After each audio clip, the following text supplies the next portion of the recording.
ನಮ್ಮದು ಬಾಗಲಕೋಟೆ ಜಿಲ್ಲೆ ಹುನಗುಂದ ತಾಲೂಕು ಹೊನ್ನರಹಳ್ಳಿ. ಎಷ್ಟು ನೀವು ತಂದಿರಿ? ಎಷ್ಟು ಚೀಲ ತಂದಿರಿ? ನಾವೊಂದು 20 ಚೀಲ ತಂದೇವ್ರಿ. ಒಂದು ಕೂರಿಗಿದೆ. ಹಾಂ, ಎಷ್ಟು ಖರ್ಚಾಗಿತ್ತು ಒಂದು ಕುರಿಗೆ? ಒಂದು ಕೂರ್ಜಿಗೆ ಅಂದರೂ ಈಗ ಒಂದು 50-60-70 ಸಾವಿರ ರೂಪಾಯಿ ಖರ್ಚಾಗುತ್ತೆ. ಹಾಂ ಹಾಂ. ಈಗ ಹೆಂಗೆ ರೇಟ್ ಐತಿ? ರೇಟು 28 ಹಿಂಗೆ ಅಷ್ಟಾಯ್ತು. 25ರಿಂದ 30 ತನಕ ಮಾರಾಟ ಆಗೈತೆ. 25ರಿಂದ 30 ತನಕ ರೈತರಂಗ ಲಾಭ ಅಂದ್ರೆ ಎಲ್ಲ ತೆಗೆದು ಹೋದ್ರೆ ಕನ್ಸೆಷನ್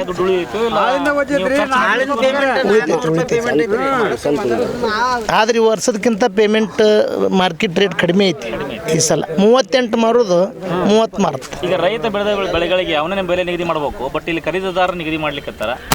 ಅದು ನ್ಯಾಯಯುತವಾಗಿ ನಡೀತಾ ಇದೆ ಅಂತ ಅನ್ಸುತ್ತೆ ನಿಮಗೆ? ನ್ಯಾಯಯುತವಾಗಿ ನಡೆಯಂಗಿಲ್ಲ, ನಡೆದಿಲ್ಲ ಅನ್ಸುತ್ತೆ. ಅದಕ್ಕೊಂದು ನಿಗದಿತ ಬೆಲೆ ಆದರೆ ನ್ಯಾಯಯುತ ಆಗುತ್ತೆ. ನಿಗದಿತ ಬೆಲೆ ನಡೆಯಂಗಿಲ್ಲ. ಈಗ ಆಳುಗಳಿನ ಖರ್ಚು, ಬೀಜ, ಗೊಬ್ಬರ, ಎಣ್ಣೆ ಅದನ್ನೆಲ್ಲ ಮಾಡಿದ್ರೆ ಭಾಳ ಉಳಿದಿಲ್ಲ ರೈತ. ಪ್ರತಿ ಸಲ ಏನು ಎಪಿಎಂಸಿಗೆ ತೊಗೊಂಬರ್ತಾರೆ, ಮಾರ್ಕೆಟಿಗೆ ತೊಗೊಂಬರ್ತಾರೆ ಬೆಳೆಗಳನ್ನ. ರೈತರು ಇದಾಗೈತಿ, ಸಿಗ್ತಾ ಇಲ್ಲ, ಬೆಂಬಲ ಬೆಲೆ ಇಲ್ಲ. ಅವ್ರೇನು ನಿಗದಿ ಮಾಡ್ತಾರೆ ಆ ದರಕ್ಕೆ ನಾವು ಕೊಟ್ಟು ಹೋಗ್ಬೇಕು. ಹೌದು, ಸಾಯಂಕಾಲ ವೇಟ್ ಮಾಡ್ತೀರಿ ನೀವು, ದರ ಏನು ಜಾಸ್ತಿ ಆಗತ್ತೆ ಅಂತೇಳಿ. ರೈತ ಈಗ ಬಂದಷ್ಟು ಬರಲಿ ರೊಕ್ಕ ಅಂತ ರೈತರಿಗೆ ಒಳ್ಳೇದು ಮಾಡ್ತೀವಿ ಅನ್ನೋದು ಬಾಯಲ್ಲಿ ಅಷ್ಟ, ಕೆಲಸದಾಗ ಏನೂ ಇಲ್ಲ. ನಿಮ್ಗೆ ಯಾವ? ನಮ್ಮದು ಅರುಣೇಶ್ವರಿ, ರೋಣ ತಾಲೂಕು ರೀ.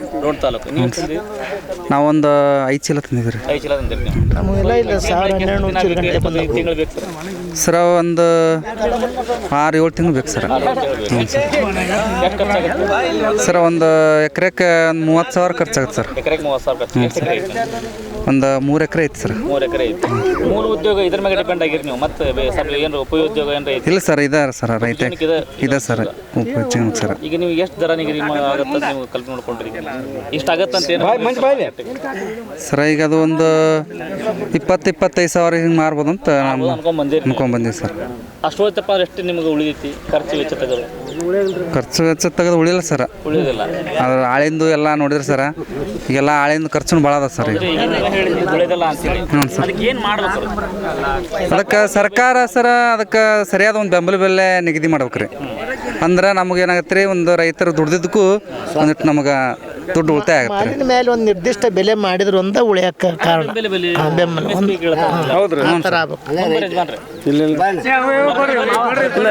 ಈಗ ನಿಮ್ಮ ಧ್ವನಿ ವಿಧಾನಸೌಧಕ್ಕೆ ಮುಟ್ಟಬೇಕು. ಹೌದ್ರಿ. ಏನು ಹೇಳಕ್ಕೇನ್ರಿ ಎಲ್ಲ. ಈಗ ಖರ್ಚು ವೆಚ್ಚ ಎಷ್ಟಾಗತ್ತೆ ಅಂತ ಕೇಳಿದೆ. ಈಗ ಸಣ್ಣ ಹಿಡುವಳಿದಾರದ ಏನೈತಿ, ಬಂತ ಮಾಡ್ತಾರ, ಸಾಲ ಮಾಡಿರ್ತಾರ, ಸಾಲ ತೀರಿಸ್ತಾರ. ನಡುವೆ ಇರ್ತಾರಲ್ಲ, ಅವ್ರಿಗೆ ಯಾವ ತರ? ದೊಡ್ಡ ಹಿಡುವಳಿದಾರ ಏನ್ರಿ ಎಲ್ಲ ಈಗ ಮಾಡಿದ ಖರ್ಚಿಗೆಲ್ಲ ಭಾಳ ಉಳಿಯಾಗ ಇಲ್ರಿ. ಈಗ ನಿಗದಿ ಬೆಲೆ ಆದ್ರಂದ್ರೆ ಒಂದು ಸ್ವಲ್ಪ ಇದಾಗತ್ತೆ ರೀ. ಈಗ ರೇಟನ್ನು ಕಡಿಮೆ ರೀ. ಈಗ ಅದ ನಾವೆಲ್ಲ ಹೋಸಲೆಲ್ಲ 38-40 ಸಾವಿರ ಮರಿ ರೀ. ಈಗ ಅವನ್ನ 20-25 ಸಾವಿರ ಕೊಡ್ತೀರಿ. ಈಗ ಯಾಕಂತ ಕೇಳಿ ಅಲ್ಲಿ ಗುದ್ದು ತೋಡಿರ್ತೀರಿ ಅಲ್ಲಿ, ಮತ್ತು ಅದನ್ನು ಇದನ್ನ ಓದಿ ಅಲ್ಲಿ ಮುಚ್ಬೇಕಲ್ರಿ. ಮತ್ತು ಹಿಂಗಾಗಿ ರೈತರಿ ಅಲ್ಲಿ ಸಾಲ ಮಾಡಿರ್ತೀರಿ. ಅಲ್ಲಿ ಸಾಲ ಮಾಡಿದಕ್ಕೆ ಮತ್ತೆ ಅಲ್ಲಿ ಎಸಿಗೆ ಇಡ್ಬೇಕು. ಆ ಎಸಿಗೆ ಮತ್ತೆ ಬಾಡಿಗೆ ಕಟ್ಟಬೇಕು. ಅದ್ರ ಬಾಡಿಗೆ ರೇಟನ್ನು ಬರೋಲ್ಲ ಅಂದ್ರೆ ಆ ಬಾಡಿಗೆ ಕಟ್ಟಿ ಅಲ್ಲೇ ಹೋದರ್ಸ್ ಇಟ್ಟಾರೆ ಎಲ್ಲ ಅಲ್ಲೇ ರೈತರು ಕಲಸ ನೆಡುದಿಲ್ಲ. ನಡೆಯಲ್ರಿ ಅವ್ರಿಗೆಲ್ಲ. ಆಳಿಗೆ ಕೊಟ್ಟ ಕಲಸ ಆಗ್ಬೇಕು ಅವರು. ಈಗ ಆಳಿನ ರೇಟ್ ಹೆಂಗೆ ಐತ್ರಿ? ಒಂದು 400 ರೂಪಾಯಿ ಐತ್ರಿ. ಹ್ಞೂ ರೀ. 10 ಗಂಟೆಗೆ ಬರ್ತಾರೆ, 5 ಗಂಟೆಗೆ ಹೋಗ್ತಾರೆ. ಅದು ಒಂದು 6 ತಾಸು ಕೆಲಸ ಮಾಡ್ತಾರೆ. ರೇಟ್ ಜಾಸ್ತಿ ಆಗೈತಿ, ಬಟ್ ನಿಮ್ಮ ರೇಟ್ ನಮ್ಮ ರೇಟ್ ಜಾಸ್ತಿ ಇಲ್ರಿ. ಹೌದ್ರಿ. ಕಾರಣಕ್ಕೊಂದು ಸೊಲ್ಯೂಷನ್ ಬೇಕು, ಸಮಸ್ಯೆಗೆ ಪರಿಹಾರ ಬೇಕಲ್ಲ. ಕಾರಣ ಹೇಳಕ್ಕೇನ್ರಿ, ಅದೆಲ್ಲ ಎಲ್ಲ ಕಾರಣ ಏನು ನಮ್ಮ ತಗ ಇರ್ತೈತಿ, ರೈತರ ತಗ ಎಲ್ಲ ರಾಜಕೀಯ ತಗ ಇರ್ತೈತ್ರಿ. ಕಾರಣ ಅವರ ಮಾಡಿದ ಮಾರ್ಕ್ರಿ. ಇಂಥ ಬೆಲೆಗೆ ಒಂದು ನಿಗದಿತ ಬೆಲೆ ಮಾಡಿದ್ರೆ ಹೇಳಿದ್ರಿ. ಹ್ಞೂ ರೀ. ರಾಜಕಾರಣಿಗಳನ್ನ ಆರಿಸ್ಕೊಂಬರ್ರಿ. ಅಲ್ಲಿ ನಾವು ಮಾಡಾರ ಅವರಲ್ಲ, ಬಟ್ ಒತ್ತಿದ ಮೇಲೆ ಅದಕ್ಕೆ ಅವ್ರ ಕೈಯಾಗನ ಒತ್ತಿಸ್ಕೊಳತನ ನಾವು. ಯಾವ ಹೊನ್ನರಹಳ್ಳಿ ಸೇಮೂರೆಲ್ಲ ಒಂದು ಸರ್ಕಾರಕ್ಕೆ ಒಂದ ಮಾಡಿವಿ. ರೈತರು ಬೆಳೆದಂಥ ಪರಿಹಾರಕ್ಕೆ ನಾವು ರೈತರು ಸರ್ಕಾರಕ್ಕೆ ಹೋಗಿ ಮನವಿ ಮಾಡಿ ಹೆಂಗೆ ಈಡೇರಿಸ್ಕೊತೀವಿ, ಹಂಗೆ ರೈತರು ಬೆಳೆದಂಥ ಬೆಳೆಗಳನ್ನು ಮಣಿಪೂರ್ವಕವಾಗಿ ಇಲ್ಲಾಂದ್ರೆ ಊರು ಪೂರ್ವಕವಾಗಿ ಮಾರುಕಟ್ಟೆಯನ್ನು ಅದಕ್ಕೊಂದು ಸಿಬ್ಬಂದಿ ವರ್ಗಿಸಿ ರೈತರ ಬೆಳೆದಂಥ ಬೆಳೆಗಳಿಗೆ ಮನೆಗೆ ಬಂದು ಪರಿಹಾರ ನೀಡಬೇಕು. ಅಂದ್ರೆ ರೈತರಿಗೆ ಕೊಡುವಂಥ ಗೌರವ, ಅವ್ರಿಗೊಂದು ರೈತನೇ ದೇಶದ ಬೆನ್ನೆಲುಬು ಅಂತ ಹೇಳ್ತಾರೆ ಬಾಯಿ ಮಾತಿಗೆ ಅಷ್ಟೇ. ಯಾರು ಅದನ್ನು ಕಾನೂನುವಾಗಿ ಮಾಡೋಂಗಿಲ್ಲ, ರೈತರು ಮನುಷ್ಯ ಪೂರ್ತಿವಾಗಿ ಮಾಡೋಂಗಿಲ್ಲ. ಬರ್ತಾರೆ ರೇಟ್ ಹಾಕ್ತಾರೆ, ಅವರು ಕಷ್ಟಗಳು ಇರ್ತಾವೆ ಕೊಟ್ಟು ಹೋಗ್ಬಿಡ್ತಾರೆ. ಯಾರು ಮನಪೂರ್ವಕವಾಗಿ ಸಂತೋಷಪೂರ್ವಕವಾಗಿ ಯಾರೂ ಮಾಡಲ್ಲ. ಸರ್ಕಾರಕ್ಕೂ ಎಲ್ಲ ಜನರಿಗೂ ನೌಕರಿ ಸಿಗಂಗಿಲ್ಲ. ಈಗ ನಮ್ಮಂಥ ಯುವ ರೈತರು ಏನು ಮಾಡ್ತಾರೆ, ಏನಾದರೂ 10 ರೂಪಾಯಿ ಉಳಿತಾಯ ಆಗುತ್ತೆ ಅನ್ನೋಕ್ಕೋಸ್ಕರ ನಾವು ಯುವ ರೈತರು ಆಗ್ತೀವಿ. ಆದರೆ ಅದಕ್ಕೆ ಸರಿಯಾದ ಬೆಲೆನೂ ಇರಲ್ಲ, ನಾವು ಮಾಡೋಂಥ ಪರಿಶ್ರಮಕ್ಕೆ 10 ಪೈಸೆನೂ ಹುಟ್ಟಲ್ಲ. ಈಗ ನಮ್ಮ ತಂದೆ ತಾಯಿ ಜೀವನ ಹೆಂಗೆ ಹೋಗ್ತದೆ ಹಂಗೆ ಯುವ ಪೀಳಿಗೆಗಳ ಜೀವನ ಹಾಗೆ ಹೋಗುತ್ತದೆ. ಶರ್ಮನ್ರಿ, ಈಗ ಕಬ್ಬಾಗಲಿ ಆನಂತರ ರಾಗಿ ಆಗಲಿ ಆಮೇಲೆ ಕೊಬ್ಬರಿ ನಮ್ಮಲ್ಲಿ ಇಲ್ಲ ಅದು ಕಾರಣ ಒಂದೇನು ಅಲ್ಲ. ನಮಗೆ ನೀರ ಇಲ್ಲ. ಒಣ್ಣೆದ್ದು ನಮ್ಮದು ವನಬೇಸಾಯ ಜಮೀನು. ನಾವು ಇವನ್ನ ಬೆಳಿಬೇಕು, ತೊಗರಿ, ಮೆಣಸಿನ್ಕಾಯಿ, ಜೋಳ, ಕಡ್ಲಿ ನಾವು ಬೆಳಿತಕ್ಕಂಥ ಬೆಳೆ ಇವ. ನೀರಂತೂ ನಮ್ಮಲ್ಲಿ ಬೋರ್ ಹಾಕಿದ್ರು ಬೀಳೋದಿಲ್ಲ, ಯಾವುದೂ ಕೆನಾಲ್ ನೀರೂ ಬಂದಿಲ್ಲ. ಈಗ ಒಣ ಬೇಸಾಯ ಅಂತ ಹೇಳಿದ್ರಿ ನೀವು. ಹೌದು. ಈಗ ಇಲ್ಲಿ 2,000 ರೂಪಾಯಿ ಕೊಟ್ಟು ತೊಗೊಂಡ್ರಿ ಅಂತ ಅನ್ಕೊಳ್ಳೋಣ್ರಿ, ಮಾರುಕಟ್ಟೆಗೆ 2,000 ಹೋಗುತ್ತನ್ರಿ ಅದು? ಯಾವುದು? ಈಗ ಖರೀದಿ ಮಾಡ್ತಾರ, ಖರೀದಿ ಮಾಡ್ತಾರೆ 2,000 ಕೊಟ್ಟು ನೀವು ರೈತರ ಕಡೆ ಅಂತಾರೆ. ಅವ್ರೇನು 2,000 ಮಾರ್ತಾರನ್ರಿ?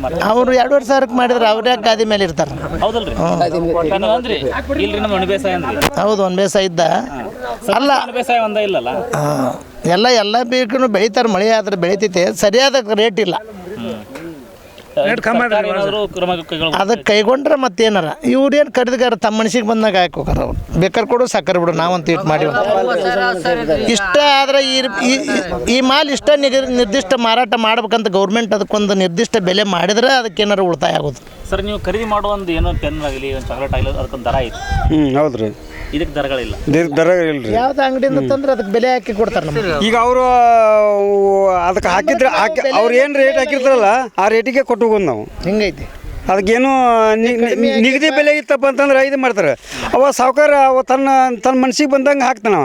ಅವ 10,000 ಹಾಕ್ಬೋದು, 2,000 ಹಾಕ್ಬೋದು. ಅವ ಹಾಕಿದ ಪ್ರಕಾರ ನಾವು ಯಾಕೆ ನಮ್ಮ ಅಲ್ಲಿ ಹಿಂದೆ ಇದ್ದಿರ್ತಾವೆ, ಅದ್ರ ಪ್ರಕಾರ ನಾವು ಕೊಟ್ಟು ಹೋಗ್ಬೇಕಾಗತ್ತೆ. ಅಂತಿಮವಾಗಿ ಪರಿಹಾರ ಹೇಳ್ಬೇಕು.